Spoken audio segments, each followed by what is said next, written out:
Everyone, क्या हालचाल। मेरा नाम है चिराग चुगानी और आप लोग देख रहे हैं सी स्क्वायर क्लासेस। आज हम लोग सेल का एक ऑर्गेनल कैसे दूसरे ऑर्गेनल से बात करता है और अपना काम देता है। आप लोग एक चीज जानते हो कि सेल के अंदर डिवीजन ऑफ लेबर होता है। हम लोग स्टडी कर रहे हैं यूकैरियोटिक सेल्स के अंदर किस तरीके से एक ऑर्गेनल दूसरे ऑर्गेनल को अपना काम दे रहा है। इसी को तो हम डिवीजन ऑफ लेबर कहते हैं। डिवीजन ऑफ लेबर का मतलब क्या है सेल में, कि सबका काम बटा हुआ है। जैसे हम लोगों के घर में काम बटा हुआ है, हाँ भाई किसी एक पर्टिकुलर पर्सन को ये काम करना है। मदर का काम अलग है, फादर का काम अलग है, आपका रोल अलग है, आपके घर में जो सिबलिंग्स है उनका रोल अलग है। तो ये जो रोल है हर जगह बटा हुआ है। एक कम्युनिटी में रोल्स डिवाइड रहते हैं, इसी को हम डिवीजन ऑफ लेबर कहते हैं। हमारा सेल भी इसी काम को बांट के करता है। एंडोप्लाज्मिक रेटिकुलम काम अलग कर रहा है, गोल्जी अपना काम अलग कर रहा है, एंडोसोम्स अपना काम अलग करेंगे, वेसाइकल्स का काम अलग होगा, लाइसोसोम्स का अलग होगा, प्लाज्मा मेम्ब्रेन का अलग होगा, और सब एक दूसरे से कोऑर्डिनेट करते रहते हैं अलग अलग तरीके से। तो इनके कोऑर्डिनेशन को स्टडी करने वाले हैं, किस तरीके से ये बातें चालू होती हैं। इससे पहले हम लोगों ने क्या देखा, एक क्विक रिकैप देखते हैं जिसमें हम लोगों ने देखा किस तरीके से हम लोगों का ईआर के ऊपर प्रोटीन सिंथेसाइज होता है। यानी आरईआर प्रोटीन सिंथेसाइज करता है, वो प्रोटीन आरईआर की मेम्ब्रेन में चला जाता है। जो हमने दो मेजर टाइप में देखा, को ट्रांसलेशनल यानी ट्रांसलेशन के साथ, पोस्ट ट्रांसलेशनल ट्रांसलेशन में प्रोटीन बन चुका है, उसके बाद वो मेम्ब्रेन में जा रहा है। साथ ही साथ हम लोगों ने ये भी देखा कि पोस्ट ट्रांसलेशन कितने टाइप का होता है, जिसमें हमने 5 मेजर टाइप्स पढ़े थे, टाइप टोपोलॉजी 1 2 3 4 और जीपीआई लिंक्ड। फिर हम लोगों ने ये भी देखा जो प्रोटीन बना है उस प्रोटीन को डैमेज से बचाने के लिए, सिग्नलिंग बढ़ाने के लिए, इस सब करने के लिए हम लोग एक मॉडिफिकेशन करते हैं जिसको हम बोलते हैं पोस्ट ट्रांसलेशनल मॉडिफिकेशन। ठीक है, पोस्ट ट्रांसलेशनल मॉडिफिकेशन यानी पीटीएम, पेरेंट्स टीचर मीटिंग नहीं, पोस्ट ट्रांसलेशनल मॉडिफिकेशन। इसमें हम लोगों ने क्या देखा कि किसी प्रोटीन को हम किस तरीके से मॉडिफाई करें कि उसके अंदर जो प्रॉब्लम्स हो सकती हैं आगे वो ना हो। उसमें हम लोगों ने एन लिंक्ड ग्लाइकोसाइलेशन करा के देखा। ग्लाइकोसाइलेशन मतलब ग्लूकोज के मॉलिक्यूल्स को ऐड किया। So this was the recap that what we have discussed in the previous lectures। अगर आप लोग इस पूरी सीरीज को देख रहे हैं तो आप उनको जरूर देखें। आज हम लोग पढ़ने वाले हैं किस तरीके से एंडोप्लाज्मिक रेटिकुलम गोल्जी से बात करने वाला है। इनके बीच के कम्युनिकेशन को देखेंगे, यानी ईआर और गोल्जी। फिर हम देखेंगे इसके बाद गोल्जी किस तरीके से, देखो यहाँ पे लेट एंडोसोम से बात करता है। ठीक है, इनकी बातें चलती हैं। गोल्जी सीधा सेल मेम्ब्रेन से ही बात करता है, गोल्जी सेल एक्सटीरियर से बात करेगा, ये सिक्रेटरी वेसाइकल से ही बात करेगा, गोल्जी लाइसोसोम से बनाएगा। ठीक है, इसी तरीके से गोल्जी भी ईआर से बात करता है। आप यहाँ देख सकते हो पूरी कहानी में, यहाँ अगर हमारा न्यूक्लियर एनवेलप है, होल्ड अ सेकंड, अगर मैं आपको दिखाऊं यहाँ पर, ये आपका न्यूक्लियर एनवेलप है, ये न्यूक्लियर एनवेलप और ये हमारा ईआर। ठीक है, पूरा आपको दिख रहा है वो है ईआर। अब आप देख सकते हो ये वाला जो पूरा हिस्सा है गोल्जी, अगर आप थोड़ा सिमिलरिटी देखो, गोल्जी और ईआर लगभग लगभग सिमिलर्स हैं। दोनों में ही सिस्टर ने प्रेजेंट होते हैं, पैरेलल खांचे जिनके अंदर ये सारे काम हो रहे हैं। ठीक है, खांचे मतलब सेक। ठीक है, ये एंडोप्लाज्मिक रेटिकुलम गोल्जी को भेजता है, गोल्जी के पास कुछ चीज एक्स्ट्रा हो गई तो वो ईआर को भेजेगा।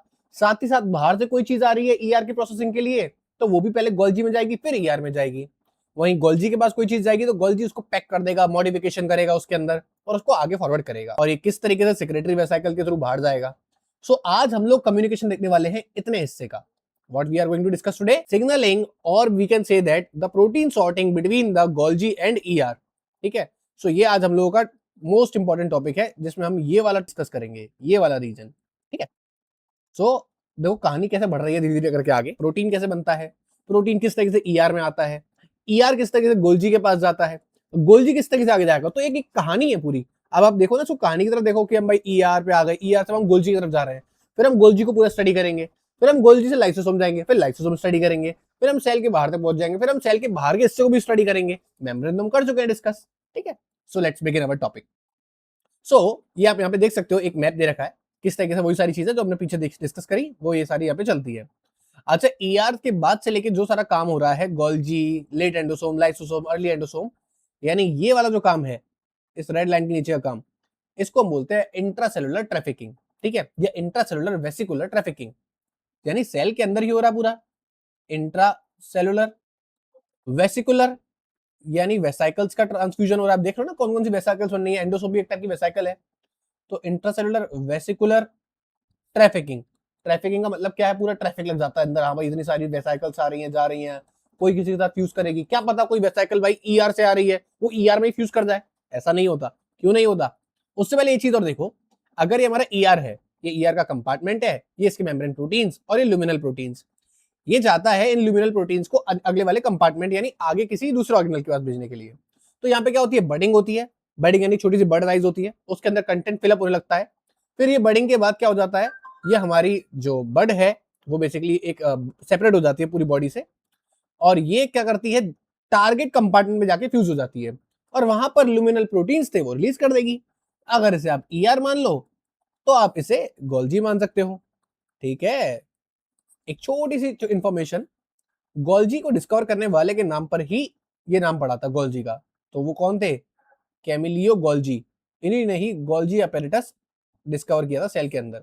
ऑल तो इतना इंपॉर्टेंट नहीं है, बस गोल्जी नाम लोग सोचते हैं कैसा नाम है। So let's begin our topic. यहाँ पर देखो दे रखा है किस तरीके से हमारा एंडोप्लाज्मिक रेटिकुलम कम्युनिकेट कर रहा है, किससे, एंडोप्लाज्मिक रेटिकुलम कम्युनिकेट कर रहा है हमारा गोल्जी से। यू कैन सी हियर, ये ईआर प्रोटीन है हमारा। अच्छा, कैसे पता चले कि कोई प्रोटीन गोल्जी के पास जाएगा या फिर कोई प्रोटीन गोल्जी से ईआर के पास आएगा? कोई तो भाई हमारे पास कोई तो क्लू होगा ना इस चीज का। क्या है वो क्लू, और देखते हैं। सबसे पहले ध्यान रखो, ये ईआर का जो प्रोटीन है वही एन टर्मिनल सी टर्मिनल हो गया, ये गोल्जी का प्रोटीन है। तो दो प्रोटीन है हमारे पास, क्योंकि भाई देखो ईआर के अंदर दोनों के लिए है। वो कह रहा है एक प्रोटीन ऐसा है जो मैं गोल्जी के बाद भेजना चाहता हूँ, एक ऐसा है जो मेरा खुद का है, मुझे किसी को नहीं देना। जब बडिंग चालू होगी, यहाँ पे वेसाइकल बनना चालू होगा, यहाँ पर एक रिसेप्टर होगा। ठीक है, ये क्या है, हमारा गोल्जी का रिसेप्टर है। ठीक है, लेकिन क्या हुआ, मिस्टेक, गलती से भारी मिस्टेक हो गया। क्या हो कि भाई गोल्जी के रिसेप्टर ने गोल्जी को तो बाइंड किया, लेकिन बडिंग होते समय ईआर वाला जो प्रोटीन है वो भी साइड से इस बर्ड के अंदर आ गया। होगा क्या, लिटरली आप जानते हो कि कोप 2 वेसाइकल होंगी, दोनों ध्यान रखना, कोप 2 और कोप 1। थोड़ा सा ये जो चीजें ध्यान रखना, अभी बताऊंगा आगे क्या है। ये गोल्जी प्रोटीन तो बर्ड के अंदर आ गया, लेकिन साथ ही गलती से ईआर भी आ गया। अब ये दोनों के अंदर क्या हो जाएगा, बडिंग होगी, ये बर्ड सेपरेट हो जाएगी। जैसे ये सेपरेट होगी, ये कोप 2 वेसाइकल यहाँ पर फॉर्मेशन होगा, और ये कोप 2 वेसाइकल रिस्पॉन्सिबल है, ध्यान रखिएगा, कोप 2 वेसाइकल रिस्पॉन्सिबल है एंटेरोग्रेड के लिए। Now what is anterograde, the transfer of protein from ER to Golgi, यानी ईआर का प्रोटीन गोल्जी तक जा रहा है। इसके लिए कौन रिस्पॉन्सिबल है, कोप 2 वेसाइकल, और इसको बोलते क्या है प्रोसेस को, एंटेरोग्रेड। ठीक है, इस बात को ध्यान रखिएगा। हुआ क्या, ये एंटेरोग्रेड कोप 2 वेसाइकल के थ्रू सीधा नीचे गया, यानी गोल्जी के पास गया। गोल्जी में आकर के इसका फ्यूजन हो जाएगा मेम्ब्रेन का। ध्यान रखिएगा, ओरिएंटेशन ऑफ रिसेप्टर, ये देखो, क्योंकि ये डायरेक्टली इंटरव्यूज में पूछ लिया जाता है, कभी कभी प्रैक्टिकल लिंक क्वेश्चन आते हैं ना सामने पार्ट सी के, उसमें ये जो चीजें होती हैं बहुत ज्यादा ध्यान रखनी होती हैं। यहाँ देखिए ये किस तरीके से पहले हमारा ये था, इसके बाद ये ओरिएंटेशन तो देखोगे आप, ये बाहर की तरफ आ गई बर्ड से, और ये यहाँ पर अब डस्ट इनवर्स हो गया। इसके बाद आप देख सकते हो दोनों प्रोटीन यहाँ पर आकर के अंदर खाली हो गए। जो वेसाइकल थी वो खाली किसको लेकर लौट जाएगी, जो रिसेप्टर था गोल्जी प्रोटीन के लिए, उस रिसेप्टर को लेकर के दोबारा चली जाएगी और ईआर की मेम्ब्रेन में पहुंचा देगी, क्योंकि वो उसका हिस्सा था, वो दे दिया। नाउ सी, अब अगर जो प्रोटीन गलती से किसके पास पहुंच गया है, गलती से गोल्जी के पास आ गया है, गोल्जी कह रहा है इस प्रोटीन को भाई वापस लेके जाओ, ईआर क्या कहता है, ईआर कहता है मैं ड्राइवर और गाड़ी दोनों भेज रहा हूं। क्या करता है वो, केडीईएल रिसेप्टर नाम के ड्राइवर को बोलता है भाई गाड़ी लेके जा और वहां से हमारे प्रोटीन को वापस लेकर आ। यहाँ वेसाइकल नाम की गाड़ी निकलती है केडीईएल रिसेप्टर वाले प्रोटीन के साथ। अब ये जाती है और जाएगी ईआर के रेसिडेंटल प्रोटीन के पास। ईआर रेसिडेंटल प्रोटीन बोलेगा भाई मेरे पास वो सिग्नल है, दिखाओ भाई, ओटीपी शेयर करते हैं ना हम लोग जब भी आप कैब बुक करते हो, तो ये दिखाएगा मेरे पास केडीईएल नाम का ओटीपी है। कौन सा ओटीपी है, केडीईएल। और ये केडीईएल जो ओटीपी है या जो प्रोटीन है, ये इसके रिसेप्टर से मैचअप कर जाएगा। जैसे इससे बाइंड अप हो जाएगा, चलो भैया आपकी राइड रेडी है, ये दोबारा से कोप 1 वेसाइकल के थ्रू लेके जाएगा और लेके जाकर के दोबारा ईआर के साथ फ्यूज हो जाएगा। अब ध्यान रखने वाली दो बातें हैं इंपॉर्टेंट। कोप 2 वेसाइकल ध्यान रखिएगा क्या करती है, वही वाली बात मैं रिपीट कर रहा हूं, ईआर टू गोल्जी। तो कोप 2 क्या करेगी, कोप 2 है हमारी, इतनी सी बात ऊपर ध्यान रखिएगा, ईआर से गोल्जी, ये हमारी कोप 2, और इसको बोलते क्या है, इसको बोलते हैं हम एंटेरोग्रेड। ठीक है, अब अगर हम बात करें दूसरी बात, गोल्जी से ईआर, रेट्रो मतलब उल्टा होता है ना, तो कोप 1 हुई तो वो क्या करेगी, कोप 1 करती है इसका जस्ट उल्टा, Golgi to ER. Golgi to ER का मतलब यहां पर क्या होगा, रेट्रोग्रेड। ठीक है, रेट्रोग्रेड। सो ये दो बातें ध्यान रखिएगा, कोप 1 का काम क्या है, कोप 2 का काम क्या है, दोनों किस तरीके से मूव करती हैं। ये पूरा सिनेरियो समझ में आ गया ना, कि भाई एक बार शॉर्ट सा रिकैप ले लेते हैं, बहुत छोटा था। दो प्रोटीन थे, एक ईआर का रेसिडेंटल था, एक गोल्जी पे पास जाना था। गोल्जी तो मेन जाना था, गोल्जी के लिए रिसेप्टर आया, ड्राइवर आया, गोल्जी को उठा लिया, लेकिन गलती से ईआर भी उसी की वेसाइकल में कैद हो गया। कोप 2 के प्रोटीन जाके बाइंड अप हो गए, ये रिसेप्टर दोनों को लेकर के चला गया। ठीक है, दोनों को लेकर चला गया तो उसने क्या किया, वेसिकल फ्यूजन के बाद दोनों के प्रोटीन को गोल्जी के बाद भेज दिया। गोल्जी बोलेगा भाई मेरे पास का नहीं है ये प्रोटीन, ठीक है, तो KDEL रिसेप्टर आएगा वहां से, तो ER बोलेगा भाई KDEL रिसेप्टर नाम के ड्राइवर को जाओ वेसाइकल लेकर जाओ, यानी गाड़ी लेके जाओ, और गाड़ी लेकर के जाकर के तुम उनसे हमारा प्रोटीन लेके आओ। ये OTP शेयर करेगा KDEL नाम का, जो KDEL रिसेप्टर से मैच हो जाएगा, जिसके बाद बोलेगा हाँ भाई अपना ही बंदा है, इसको यहाँ से उठाएगा, उठा करके दोबारा कोप1 वेसाइकल नाम की गाड़ी में बिठा करके वापस ले आएगा और ER के पास पहुंच गया। नोट दैट पॉइंट, यहां पर जो पीएच थी गोल्जी की वो क्या होगी, लो होगी। गोल्जी की पीएच लो होगी तभी आकर के यहाँ पे डिस्चार्ज हुए, और यहाँ पर ER की जो पीएच है वो हमारी क्या होने वाली है, हाई होने वाली है। ये थोड़ी सी जो चीजें हैं ध्यान रखें सामने है। ठीक है, किससे दोनों ने बात करी, बातचीत समझ में आई। अब इसी बातचीत को थोड़ा और आगे बढ़ाते हैं, इस बातचीत को देखते हैं डीप में थोड़ा सा। ठीक है, कि ये बातचीत एक्चुअल में किस तरीके से बेसिक लेवल पे वर्क कर रही है। ये तो पूरा वेसाइकल बन रही है, टूट रही है, बन रही है, सारी चीजों को देखते हैं पर काम कैसे करती है। सो ये है पहली बात, इस डायग्राम को देख करके घबराना नहीं, सिंपल है डायग्राम में, ज्यादा चीजें नहीं है, बस आपको एक ही जगह दिख रही हैं बहुत सारी चीजें, तो आपको लग सकता है एक बार में, पहली बार में, कि ये बहुत ज्यादा कितना गपड़ गपड़ हो रखा है। तो एक बार समझते हैं हुआ क्या। वही प्रोटीन है, ठीक है, जाना है कहां पर, प्रोटीन को भेजना है गोल्जी के पास। अब ये ध्यान रखो ये पूरा ER वाला हिसाब किताब है, और नीचे क्या है हमारे पास, गोल्जी वाला हिसाब किताब है। ऑल्दो लिखा नहीं है लेकिन नीचे गोल्जी है, ऊपर ER नीचे गोल्जी। ER गोल्जी को भेजेगा, तो वो जो वेसाइकल बंद करके हमने एक बार में देख लिया शॉर्ट में, वो बंद करके चली गई, लेकिन उसको डीप में देखे ना थोड़ा सा कि अंदर हो क्या रहा है। तो ये हमारा प्रोटीन है, ये प्रोटीन कहता भैया मुझे जाना है अपने घर, मुझे जाना है गोल्जी के पास। ठीक है, कहता कोई दिक्कत नहीं, पहुंचा देंगे, बस कुछ नहीं है, थोड़ा सा पैसा लगेगा। तो ये SEC12 नाम का हमारा एक रिसेप्टर है, ये इस प्रोटीन को बाइंड करेगा। अब होगा क्या, यहाँ पर SAR1 GTP नाम का, अच्छा SAR1 GTP क्या है, एक जी प्रोटीन है। जी प्रोटीन जनरली क्या होते हैं, नाम से समझो जी प्रोटीन, ये GTPase से एनर्जी बनाते हैं। मतलब आप लोग जानते हो ना, ATP is the energy currency of the cell. अब ATP टूटेगा तभी तो एनर्जी निकलेगा, ATP टूटता है तो ADP निकलता है और वो एनर्जी रिलीज हो जाती है, सेल उस एनर्जी को यूज कर लेता है। यहाँ GTP है, गुआनोसिन ट्राइफॉस्फेट। ठीक है, अब ये जो GTP टूटेगा तो एनर्जी निकलेगी, तो यहाँ पे SAR1 नाम का GTP आकर के इस वेसाइकल से बाइंड होने लगता है। ठीक है, कोई दिक्कत नहीं है सर, समझ में आ रही है अभी तक, कोई दिक्कत नहीं है, सब कुछ बढ़िया है। यहाँ पे SEC23 और 24 नाम के प्रोटीन से बाइंड अप कर जाएंगे SAR1 GTP के साथ। वो कहते हैं दादा हम लोग तो कोड प्रोटीन्स हैं, हम ही तो सिग्नल पैदा करेंगे कि लेके जाना है। SAR1 GTP तो केवल एनर्जी का काम करेगा, हम तो लेके जाने का काम करेंगे। तो SAR1 GTP कौन हो गया, फ्यूल हो गया। पहले वो SAR1 GDP होता है इनएक्टिव फॉर्म में, ये ध्यान रखिएगा। जब वो SAR1 GDP था, जब वो क्या था, जब वो SAR1 GDP था, तो इस टाइम पर ये कहां रहेगा, साइटोसोल में। ठीक है, जैसे ही वो SAR1 GTP हुआ तो वो कहां आ जाएगा, मेम्ब्रेन से बाइंड हो जाएगा। तो इस पॉइंट पर क्या हो जाएगा, मेम्ब्रेन से बाइंड हो जाएगा। Got my point.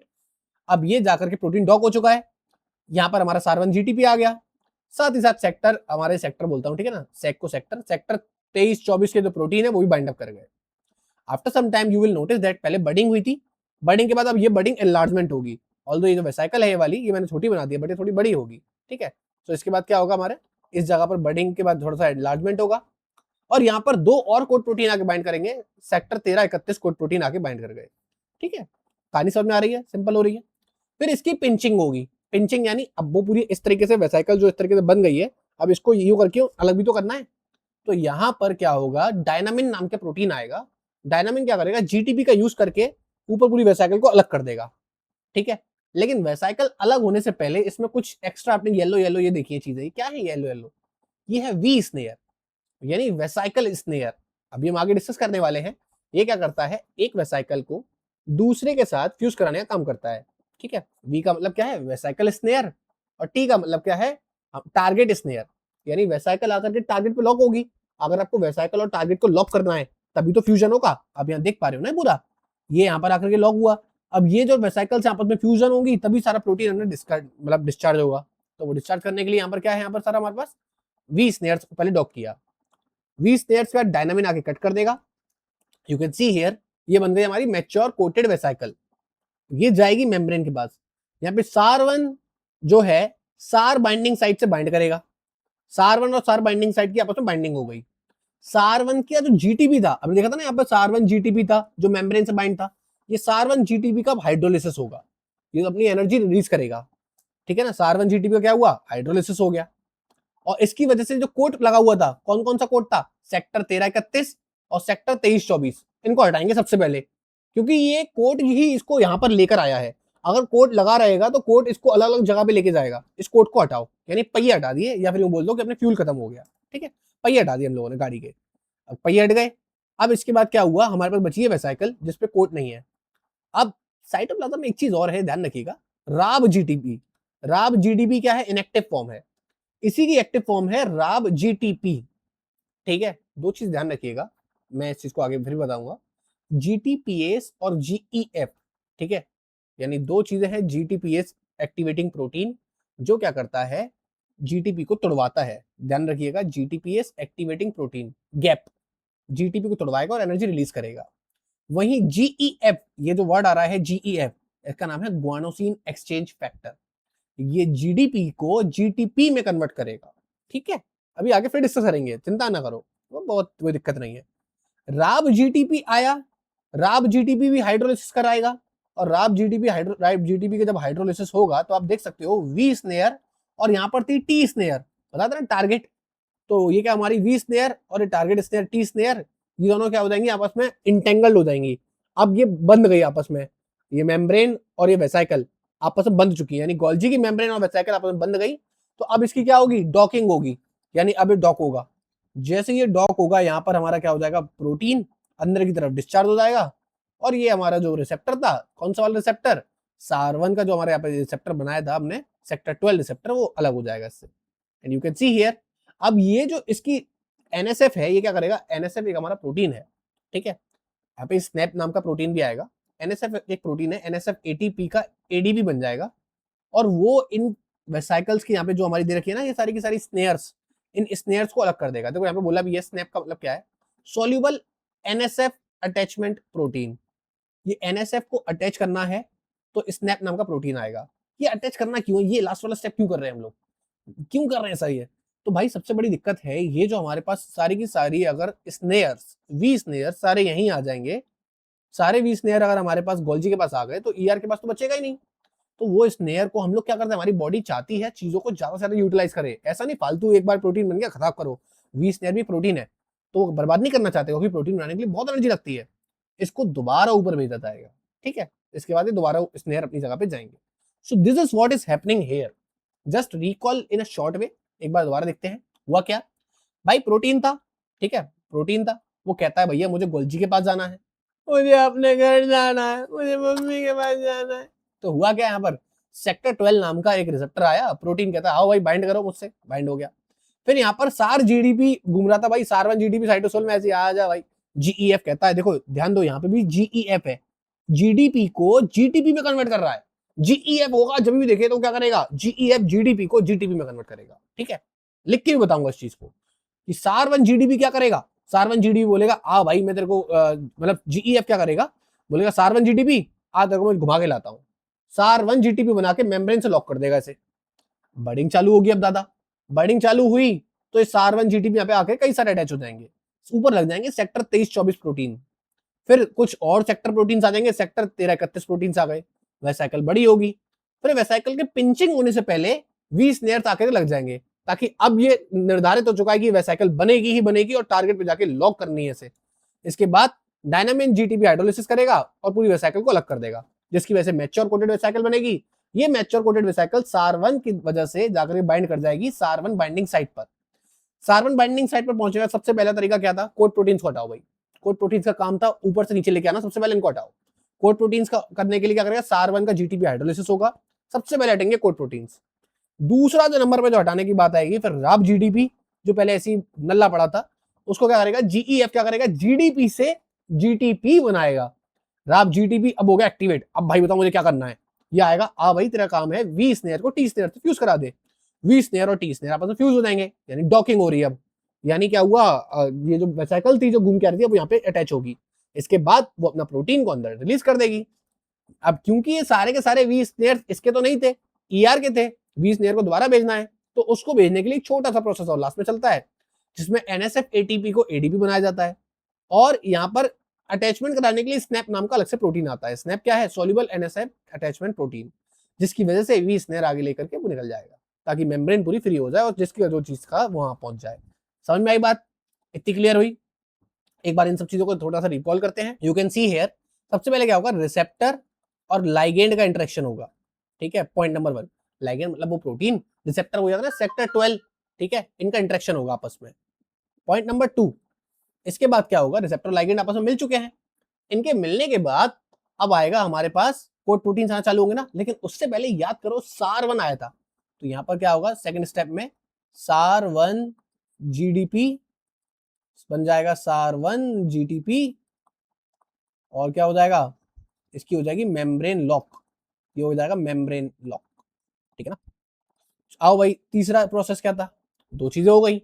अब इसके बाद आगे भी प्रोसेस बढ़ा था, हमने देखा कि इसका आता है कोड प्रोटीन्स, कोटिंग कर रही है ना, कोड प्रोटीन्स आए। ये कोड प्रोटीन्स कौन कौन से थे हमारे, ये कोड प्रोटीन्स थे सेक्टर 23, सेक्टर 24 और साथ में 13, 31, नोएडा के सेक्टर की तरह काम कर रहे हैं सारी चीजें। कोड प्रोटीन्स आ गए, कोड प्रोटीन्स के बाद अब क्या होगा, देखो भाई कोट आके लग गया था, दिमाग में रिकॉल करने की कोशिश करो। कोड प्रोटीन्स के बाद आकर के होती है हमारी जो वेसाइकल्स थी, जो स्नेयर्स थे, स्नेयर्स का अटैचमेंट, ठीक है, स्नेयर्स अटैचमेंट, और कौन से स्नेयर्स स्पेसिफिकली, वी स्नेयर, ठीक है। ये स्टेप्स को हम रिकॉल कर रहे हैं क्या क्या हुआ था, ठीक है। फिर हम लोगों ने क्या किया, स्नेयर अटैच हो चुका है, फिर आएगा डायनामिन, ठीक है।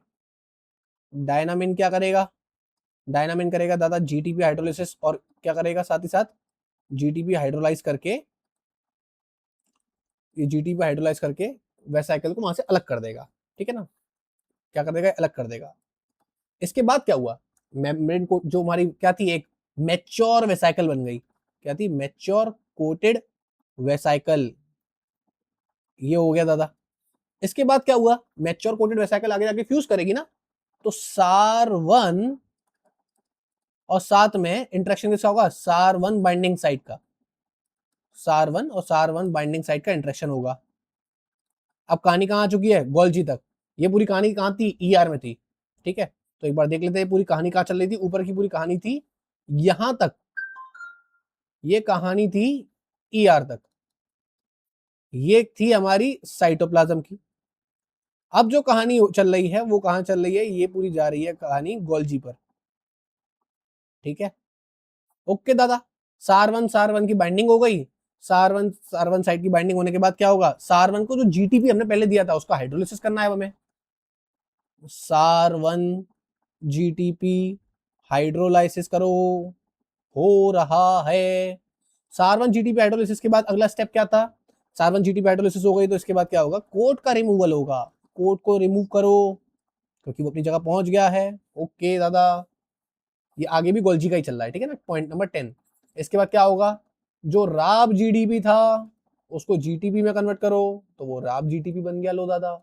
राब जीटीपी क्या करेगा, राब जीटीपी जो करेगा वो अगला पॉइंट है। राब जीटीपी क्या करता है हमारा, वी स्नेयर और टी स्नेयर का फ्यूजन करवाएगा। इसके बाद हमारी डॉकिंग हुई, ओके, डॉकिंग के बाद फ्यूजन हो गया मेम्ब्रेन का, मेम्ब्रेन फ्यूजन हुआ। फिर क्या हुआ, इसके बाद ऐश्वर्या आई। इसके बाद क्या हुआ, मेम्ब्रेन फ्यूजन हो चुका है, फिर आता है हमारा स्नैप, थैनोस का स्नैप, ठीक है ना। यू नो दैट थैनोस ने स्नैप किया था, सॉरी दिस इज स्नैप, ठीक है ना। ये छोटा सा भारी मिस्टेक हो गया हमसे गलती से। इसके बाद स्नैप क्या करेगा, स्नैप क्या करता है भाई, क्योंकि स्नैप का तो सोल्यूबल NSF अटैचमेंट प्रोटीन था, ये क्या करेगा, स्नेयर्स को रिसाइकिल कर देगा इन शॉर्ट टर्म। तो ये क्या करेगा, यहाँ पर हमारा NSF ADP को और ATP में कन्वर्ट हो जाएगा, और स्नैप इन्हीं को क्या करेगा, अटैचमेंट करा देगा, अटैच करवाएगा मेम्ब्रेन से, और लास्ट में रिसाइकलिंग। सो ये छोटी सी चीज थी, एक बार आप क्विक रिवीजन करेंगे तो क्लियर हो जाएगी, ठीक है। अब इसके बाद हम लोगों ने कुछ बातें जानी थी जो हमको बोल रहा था, मैं दोबारा बताऊंगा, जिनमें हमारी एक तो थी भैया जीटीपी वाली बात, ध्यान रखिएगा हमेशा। एक होता है गैप, ठीक है, और एक होता है GEF। दोनों का, ये GF आपकी गर्लफ्रेंड नहीं है, ये GEF है, ठीक है। दोनों का मतलब क्या है दादा, दोनों का थोड़ा थोड़ा डिफरेंस है। गैप क्या है हमारा, गैप का मतलब होता है GTPase एक्टिवेटिंग प्रोटीन, यानी ऐसा प्रोटीन जो GTPase को एक्टिवेट कर रहा है। What is जीटीपीएस? जीटीपीएस का मतलब है जीटीपी को हाइड्रोलाइज करके एनर्जी निकालने वाला, ठीक है। जीटीपीएस का मतलब क्या है? जीटीपीएस मतलब जीटीपीएस का काम क्या होता है? जीटीपी टू जीडीपी कन्वर्ट करना, ठीक है। ये जीटीपी से जीडीपी कन्वर्ट करना। और यहां पर कौन है? गैप है जो जीटीपीएस को बोला एक्टिवेट हो जा, क्यों सो रहा है, सुबह से लेकर सोया जा रहा है। तो ये क्या करेगा? गैप का काम क्या है? गैप क्या करता है? जीटीपी से कन्वर्ट करा देगा जीडीपी, ठीक है दादा। जीडीपी, जीटीपी से जीडीपी हो रहा है तो वो गैप काम कर रहा है। इसके बाद अगली बात आती है, हमारी जीईएफ की। ये आपकी जीईएफ से बहुत अलग है, ठीक है। ये होता क्या है यहाँ पर हमारा? अब इसकी जीईएफ की फॉर्म क्या है? Guanosine nucleotide exchange factor. यानी अगर आपके पास जीडीपी है, उसको आपको क्या करना है? जीटीपी में कन्वर्ट करना है, तो ये ज्यादा काम करेंगे। जस्ट वाइस वर्सा, ठीक है। क्या करेगा? जीटीपी। गॉट माय पॉइंट, ठीक है। ये सारी बात समझ में आई। अच्छा, एक और चीज, सार1 नाम का एक वहां पर बंदा था, ठीक है, जो नॉर्मली अपना काम कर रहा था। सार1 दो स्टेट में होता है। एक कौन कौन सी स्टेट देखी थी हमने इसकी? एक देखी थी जीडीपी बाउंडेड, ठीक है, जीडीपी बाउंडेड। और थी एक जीटीपी वाली, जीटीपी बाउंडेड। एक एक करके जान लेते हैं दोनों के बारे में। जीडीपी बाउंडेड क्या थी? साइटोसोलिक थी। ये साइटोसोलिक, यानी ये साइटोसोल में प्रेजेंट थी।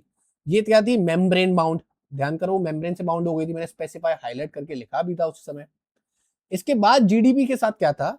जीडीपी बाउंडेड वाली जो स्टेट थी, ये हमारी कोट रिमूवल के काम आती है। याद करो, जब इसका जीडीपीएस हमने नीचे किया था गोल्जी के पास, तो वो कोट रिमूवल की तरह काम कर रही थी। और ये क्या करती है? कोट फॉर्मेशन, ठीक है। इतनी बात क्लियर हुई?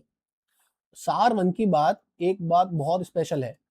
वो क्या है? सार1 जो है हमारा, ये एक जी प्रोटीन है। अब बोलोगे दादा जी प्रोटीन क्या? जी जी जी करके दिमाग खराब करके रखा है आपने। ये क्या है? हमारी जी protein. What is ji protein? आप लोगों ने जीपीसीआर में भी देखा है, जी प्रोटीन्स होते हैं। राब भी एक जी प्रोटीन था, और ये कैसा है? ये भी एक जी प्रोटीन है, ठीक है। जी प्रोटीन का मतलब क्या होता है? जो जीटीपी हाइड्रोलाइसिस करते हैं, ठीक है।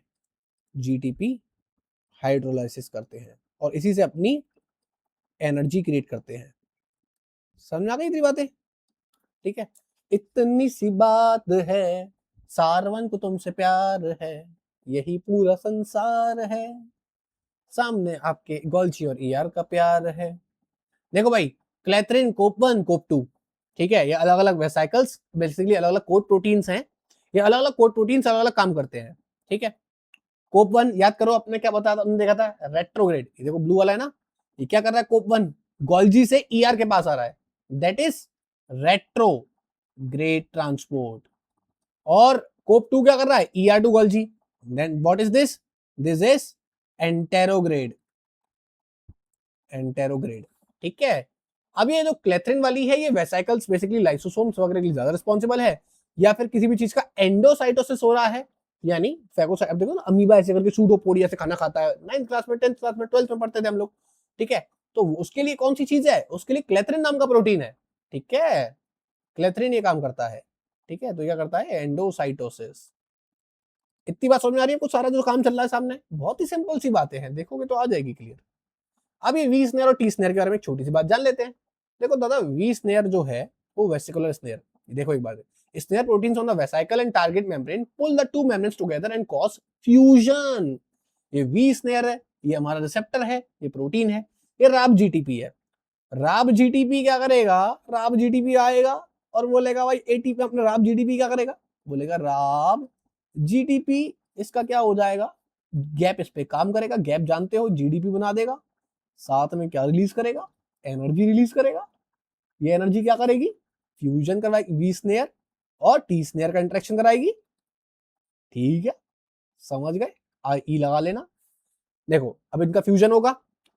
अब टी स्नेयर जो था, टी स्नेयर हमारा, देखो इसमें कितने चेन्स हैं? टी स्नेयर की 3 चेन है, वी स्नेयर की सिंगल चेन है। इस बात को ध्यान रखिएगा, ये बहुत इंपॉर्टेंट है, ठीक है ना। इस पे क्वेश्चन है एक, मैं आपको दूंगा जरूर, अभी देखना। तो ये हमारा आ गया भाई राब जीटीपी। राब जीटीपी के बाद से हमारा राब इफेक्टर टेथरिंग प्रोटीन आएगा, और ये इसको अंदर लेगा, डॉकिंग हो गई, इनके बीच का फ्यूजन हो गया, फ्यूजन हो गया तो ये लोग मिल गए आपस में, जन्म जन्म के बिछड़े साथी मिले साथ में, कार्गो अंदर, समझ गए? ये हुआ पूरी कहानी।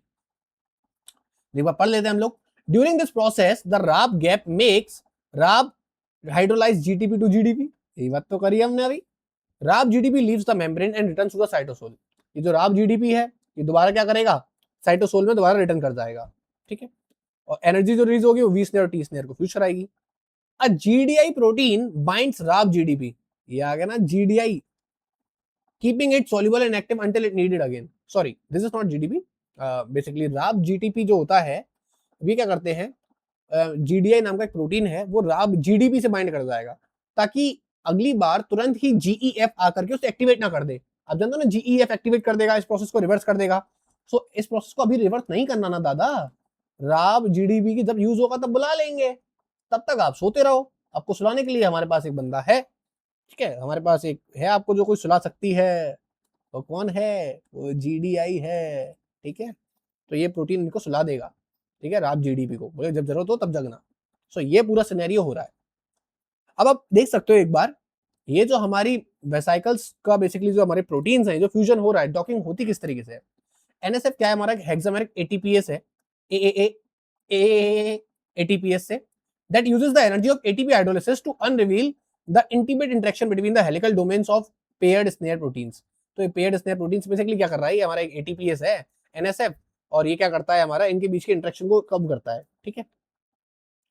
क्योंकि दोनों बाइंड अप हो गए ऐसे करके, इस तरीके से हो गए, जन्म जन्म का साथ है हमारा तुम्हारा, लंबा गाना हो जाएगा। एनएसएफ क्या करेगा, इन्हें अलग अलग कर देगा, कोई साथ नहीं है, जाओ भाड़ में। ये वो है, ये वो है, जब लड़का हो और लड़की हो राजी तो बीच में क्या करे काजी, लेकिन यही काजी है जो सारा काम कर रहा है क्योंकि बाप नहीं है राजी, ठीक है। आया दादा हाइड्रेशन। अब देखो ये पूरा जो फ्यूजन हो रहा है वो किस तरीके से इंटरेक्शन है और किस टाइप का इंटरेक्शन है वो एक बार समझते हैं। अच्छा एक चीज जानते हो ना, ये हमारी एक लीफलेट्स होती है, बाइलेयर होती है, लिपिड बाइलेयर। तो ये वही बाइलेयर्स हैं आपको दिख रही हैं जो ग्रे कलर से, डार्क और एक लाइट कलर, ठीक। इस पे हमारी क्या है, ये हमारा वी स्नेयर हो गया, ये हमारा टी हो गया, ठीक है। बीच में क्या हो गए, वाटर के मॉलिक्यूल्स होंगे, क्योंकि साइटोप्लाज्म में you know that what is the major component of cytoplasm, it is the water. SNARE protein catalyse the membrane fusion reaction in vesicular transport. काम कौन कर रहा है, स्नेयर करवा रहा है, ठीक है। They are transmembrane protein, exist as complementary set with V snare usually found on the vesicle membrane and T snare found on the target membrane। नाम से समझो, V vesicle, T target, simple सी बात बताई इन्होंने। अब पॉइंट टू बी नोटेड दादा, point to be noted, इसलिए हम हाइलाइटर यूज कर लेते हैं इसके लिए। V snare is a single polypeptide chain, V snare single polypeptide chain है, और T snare is composed of 3 proteins, ये 3 प्रोटीन से बनी हुई है। पहले हाइलाइटेड था मैंने, क्यों किया, कोई बात नहीं। V snare and T snare have characteristical helical domain, तो इनके पास क्या होता है, एक हेलिकल डोमेन होता है। And when a V snare interact with the T snare, the helical domain of one wrap around the helical domain of other two form a very stable 4 helix bundle, ठीक है। 4 helix ही तो हो गए, देखो एक इसका और 3 इनके, तो ये क्या करेगा, 4 हेलिक्स बंडल बन जाएगा ना। तो इनके बीच का जो इंटरेक्शन है वो आप देख सकते हो कैसा हो रखा है, इनके बीच का जो इंटरेक्शन है यू कैन सी दिस, और यहाँ पर क्या बनना है हमारा 4 हेलिकल स्ट्रक्चर। अब क्योंकि 4 हेलिकल बहुत ज्यादा स्ट्रॉन्ग हो जाएगा, इसको अलग करने के लिए आगे आएगा ना, आपको पता था स्नैप, थैनोस की स्नैप, तो उससे सब पूरा अलग हो जाता है। And you can see here what is happening, okay, you are okay with that, ठीक है। इनके रिश्ते में बीच में बाधा मत बनना। देखो वाटर मॉलिक्यूल्स पहले बहुत ज्यादा थे, हाइड्रेशन, फिर होता है फॉर्म स्टॉक, इसमें वाटर मॉलिक्यूल्स कम होंगे और जितने ज्यादा इंटेंगल होते जाएंगे मेम्ब्रेन पास आती जाएंगी, मेम्ब्रेन पास आएंगी तो आप जानते हो लिपिड्स के अंदर लेटरल डिफ्यूजन होता है, जैसे वो कांटेक्ट में आएंगी वो लेटरल डिफ्यूजन हो जाएगा और फाइनली दोनों मेम्ब्रेन्स आगे जाके फ्यूज कर जाएंगी एंड हैप्पी एंडिंग, ठीक है।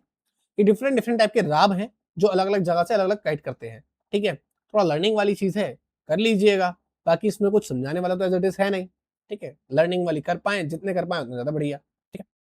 इसके बाद बात आती है ईआर का, हमने पूरा देखा कि किस तरीके से गोल्जी से ईआर तक पहुंचा सामान, ठीक है। हमने देखा है किस तरीके से आपस में खेल खेलते हैं। अब अगली बात भाई, ईआर का हमने इतना देख लिया, now what is the other functions of ER. So you know that ER is further divided into 2 parts. What are these? These are RER, rough endoplasmic reticulum, SER. Just check the difference between them. ठीक है, एक simple difference comparison कर लेते हैं, what is the difference between RER SER और दोनों के rules क्या क्या है।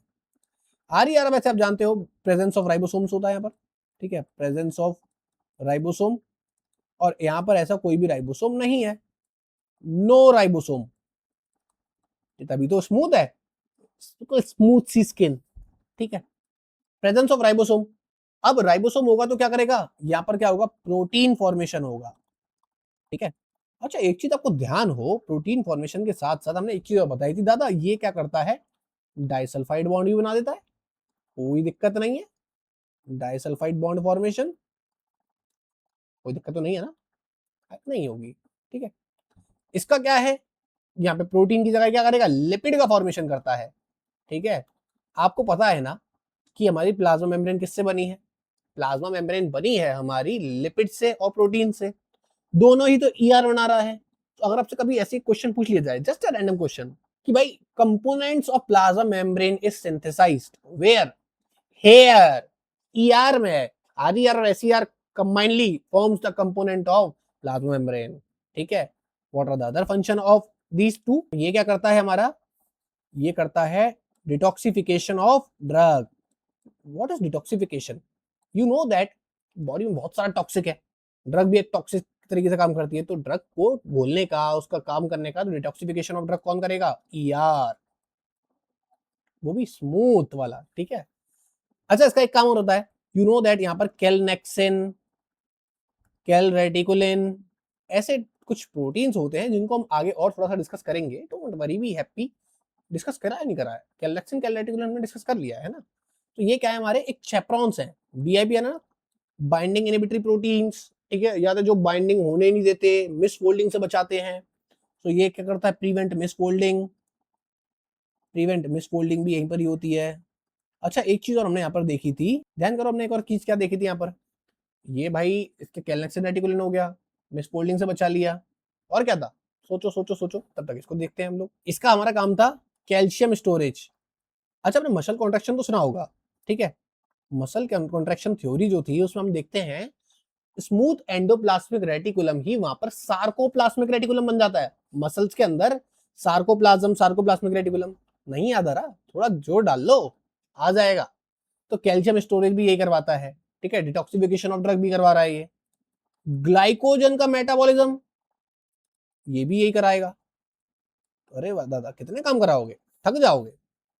आरईआर का एक काम और था, protein modification, post translational modification and link glycosylation, ये भी इसी का काम है, एंड लिंक्ड ग्लाइकोसाइलेशन, समझ गए दादा।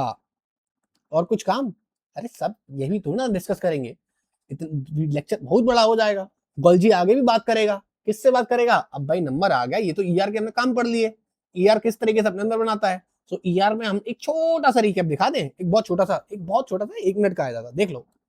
ईआर के अंदर हमने क्या क्या देखा, ईआर के हमने देखा कि ईआर दो टाइप का होता है, आरईआर, एसईआर। फिर हमने देखा आरईआर का काम क्या होता है, आरईआर क्या करता है, protein targeting, protein targeting, protein targeting में हमने देखा है दो मेजर टाइप्स, कौन से मेजर टाइप्स देखे हमने, को ट्रांसलेशनल, ठीक है, और हमने देखा पोस्ट ट्रांसलेशनल। अब नहीं बताऊंगा इसके अंदर हमने क्या क्या पढ़ा, इतना थोड़ा बता दूंगा एक बार में, देख लो थोड़ा सा, तुम भी वीडियो देखो। इसके बाद हमने इसकी टोपोलॉजीज देखी, कितने टाइप्स का होता है, ठीक है, चार मेजर होती हैं, फर्स्ट, सेकंड, थर्ड और फोर्थ, और हमने एक और देखा था जीपीआई वाला, ठीक है, जीपीआई लिंक्ड। तो हमने ये देखा, हमने को ट्रांसलेशनल हो गया, पोस्ट ट्रांसलेशनल हो गया। फिर हमने एक और चीज पढ़ी थी कि आरईआर के अंदर एक और काम था ज्यादा इसका, वो था पीडीआई से। पीडीआई क्या है, protein disulphide isomerase, disulphide bond बनाना, ठीक है, क्या था हमारा ये था डाइसल्फाइड बॉन्ड, ये भी हमने पढ़ा। फिर हमने एक और चीज पढ़ी, वो हमने क्या पढ़ी, वो हमने पढ़ी भाई पीडीआई के बाद हमने ये देखा, इसका था एन लिंक्ड ग्लाइकोसाइलेशन, वो पूरा जो प्रोसेस था वो देखा। फिर हमने क्या देखा, एन लिंक्ड ग्लाइकोसाइलेशन के हमने बाद देखा, एक छोटी सी चीज और देखी आरईआर के अंदर, जो हमारा था ER2 गोल्जी, ठीक है। ये बेसिकली जरूरी नहीं है आरईआर तक ही स्पेसिफिक है, ये एसईआर भी परफॉर्म कर सकता है, सो ये दोनों के अंदर आ सकता है। और इसके हमने आज का देखा, दोनों कंपैरिजन देखा, फंक्शंस, तो comparison and little bit functions. So this is what we have discuss till now. अभी हम लोगों ने पिछले 3-4 लेक्चर्स में जो डिस्कस किया वो पूरा यहाँ पे समरी है, ठीक है। सो इसी चीज हम लोग डिस्कस कर चुके हैं। अब हम मूव करने वाले हैं गोल्जी से, चालू करेंगे अब। तो अगला लेक्चर क्या होगा हमारा, अब गोल्जी के अंदर बातें क्या चल रही हैं, गोल्जी को पकड़ेंगे, अब हम गोल्जी की बातें सुनेंगे, गोल्जी से काम करवाएंगे, गोल्जी का काम होने के बाद लाइसोसोम के पास लेके जाएंगे, लाइसोसोम के पास कैसे जाएंगे वो सब हम लोग अब आगे वाले लेक्चर में डिस्कस करेंगे, ठीक है। हार्डली 2 या 3 लेक्चर बचे हैं, हमारे इंट्रासेलुलर ट्रैफिकिंग खत्म हो जाएगी, गोल्जी से लाइसोसोम तक जाना है हमें। इसके बाद जब गोल्जी पढ़ लेंगे, लाइसोसोम तक पहुंच जाएंगे, तो वो टॉपिक खत्म हो जाएगा। फिर हमारा एक छोटा सा टॉपिक और चालू होगा, वो माइटोकॉन्ड्रिया की सिग्नलिंग, पेरोक्सिसोम की, न्यूक्लियस की, क्लोरोप्लास्ट की। अब बोलोगे इतना बड़ा टॉपिक है, छोटा सा है क्या? पेरोक्सिसोम की बात छोटी सी है, न्यूक्लियस की भी छोटी सी है, माइटोकॉन्ड्रिया और क्लोरोप्लास्ट की लगभग लगभग सिमिलर टाइप की है, तो वो डिस्कस कर लेंगे। सो हमारी प्रोटीन टारगेटिंग कंप्लीट हो जाएगी, ठीक है। इंटरसेलुलर ट्रैफिकिंग, प्रोटीन टारगेटिंग सब कंप्लीट। फिर हम मूव करेंगे अपना किसमें, फिर हम मूव करने वाले हैं सेल डिवीजन की तरफ। सेल डिवीजन के बाद हम लोग सिग्नलिंग पढ़ेंगे, और सिग्नलिंग हमारा याद करो 4th यूनिट का पार्ट है, मैं आपको बताया भी है शॉर्ट में कि 4th यूनिट का पार्ट कंप्लीट हो जाएगा हमारा, एक तरीके से आधी यूनिट कंप्लीट हो जाएगी सिग्नलिंग के बाद। और एक साइटोस्केलेटन, कैंसर, एपोप्टोसिस तो हम पढ़ा चुके हैं, खत्म हो जाएगा, ठीक है।